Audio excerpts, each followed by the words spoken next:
way of state of repression, but us being here is showing them that they cannot silence us. Thank you all for coming here. I want to get going with the speakers. I am privileged to announce Jess Sundin from the Anti-War Committee. She's a long-time activist. You all love her. We all love her. She's well known around the world. So here's Jess. I'm down here for another reason. I'm being stalked by the state of Minnesota. Thank you so much for coming out. I have to say, when I woke up Friday morning to a very rude bang at the door and a number of officers entering my house without being invited and setting up camp to go through every one of my personal belongings, I was shaken, but I did not for a minute doubt myself and the choices I have made and the choices that we have all made. The war in Iraq was a human disaster created by our government. The war in Afghanistan continues to destroy the lives of common people like you and me every day. I would never, in exchange for so-called freedom, choose silence. I would never, in exchange for a little peace in my life, give up the cause of peace in the world. And I hope that you all are here today, but will continue to be with me today, day in, day out, until we see real change. It's true. I have opposition, ideas in my head that are very different from those of my government. And as many of you know, I talk about them all the time.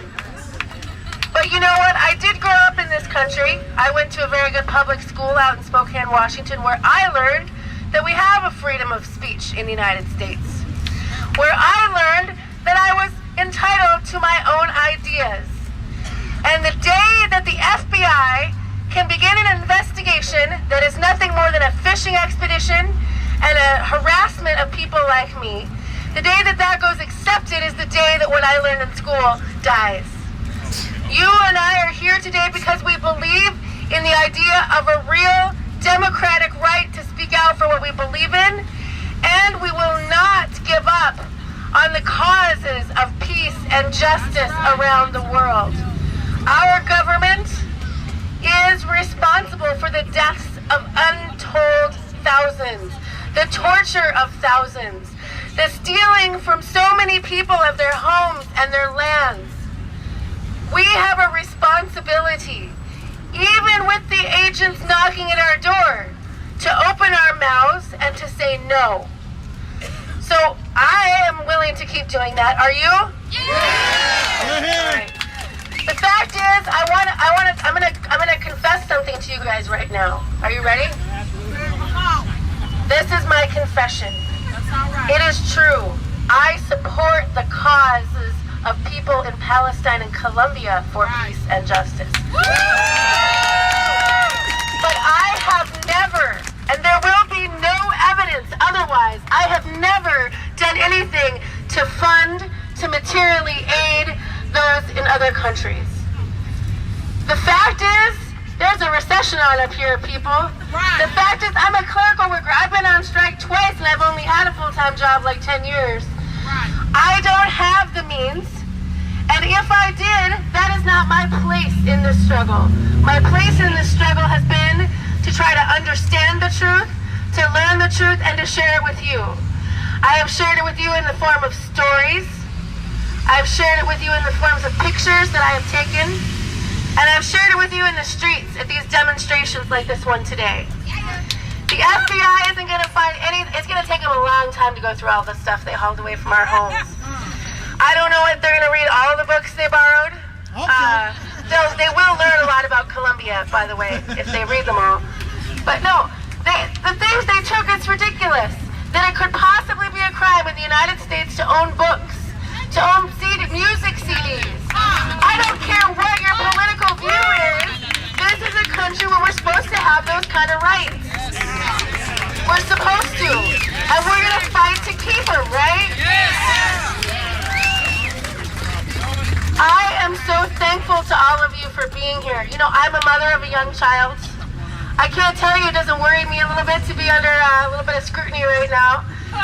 You know, and this is a lot for a first grader to try to sort out. She spent several hours with a lot of FBI agents on Friday morning before school. You know, and she's doing okay, don't show worry, but it's not easy. And of course I am worried. We're all worried because there's a lot on the line.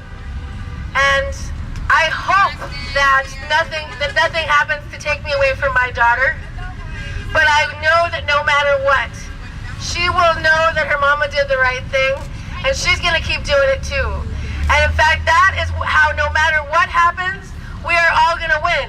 Because people like my daughter and people like you are gonna march on the days that I have to spend in court.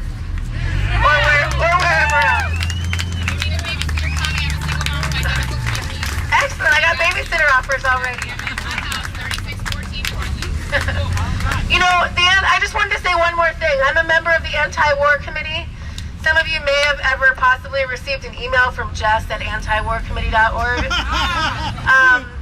You know, it's an important thing to build organizations in our cities that can take our many voices and help us speak united. And that's all the anti-war committee has done too. It's a small organization. We're volunteers. We've been around about 10 years. But what we do is we organize protests. We organize meetings where people learn and educate themselves and each other about the U.S. foreign policy in these countries. The anti-war committee is just as guilty as I am of spreading the truth. It's just as guilty as I am of speaking out. And it's just as guilty as you are too. So, I really am thankful to be here, and you know, I know that even though there's only 13 of us with subpoenas at this point, maybe there's more. It grows apparently every day. But you know, I know that actually they're looking at all of us. They're looking at every one of my Facebook friends and everybody who ever got an anti-war committee email. And by the way, thanks for the checks you sent to the anti-war committee. They now have your name and address. But don't stop sending them. Don't stop. And that is my one message to you here today. Whatever you do, don't stop.